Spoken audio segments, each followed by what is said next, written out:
Vous nous proposez ce matin un ouvrage très utile, une rétrospective de l'année 2020 avec un prisme, ça fait du bien de temps en temps d'en parler, les religions. Voilà, alors l'ouvrage s'appelle L'année des religions, c'est un hors-série de La Croix et il parcourt 12 mois d'actualité en sélectionnant l'essentiel de ce qui a fait l'actualité des religions en 2020 en France et à l'étranger. Donc ce sont essentiellement les moments forts et c'est une revue qui est très dense, ça fait plus de 200 pages. Alors ce sont essentiellement des reportages, des papiers d'analyse, des repères, agrémentés aussi d'extraits de textes officiels.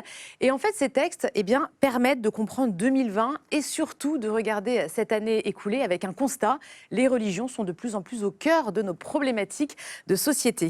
Alors la revue, elle s'ouvre sur un chapitre qui est consacré au fanatisme, avec l'assassinat de Samuel Paty évidemment. Elle aborde ensuite la crise humanitaire, mais aussi la laïcité ou encore l'actualité du Vatican. Et puis elle s'achève avec des portraits des grandes figures qui ont disparu en 2020. Alors comment les religions ont-elles fait face à l'épidémie? Le dossier du séparatisme, l'encyclique Fratelli Tutti ou encore les élections américaines. Cette revue montre que l'actualité religieuse, en fait, elle ne s'arrête jamais.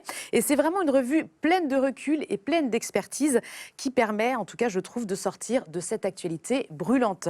L'année des religions, c'est une revue donc de La Croix avec la participation de la documentation catholique. C'est publié par Bayard et vous pouvez la trouver en kiosque ou en librairie. Ce n'est pas réservé aux seuls croyants. Pas du tout, non, non. Et ça parle des 3 religions. Voilà. Précision importante, Constance.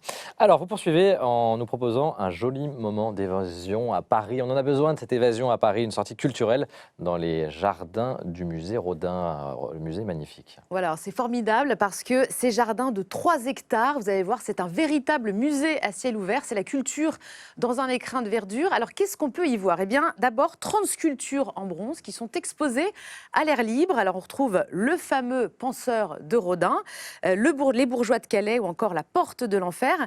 Et c'est des sculptures qui sont disposées un petit peu partout dans ce parc. Et c'est d'ailleurs ce que souhaitait Rodin, parce qu'il a commencé dès 1908 à installer certaines de ses œuvres dans ce parc. Il y a aussi la Galerie des Marbres, créée en 1971.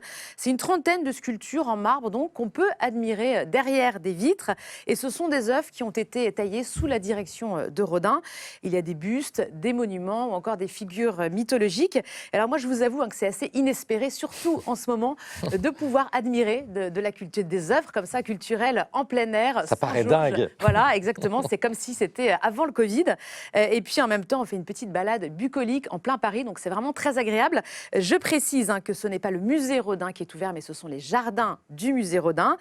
C'est donc à Paris, dans le 7e arrondissement. N'hésitez pas à y aller. Ils sont ouverts tous les jours, sauf le lundi, de 10h à 17h. Ah, merci pour cette sortie, cette évasion, Constance. Je vous en prie.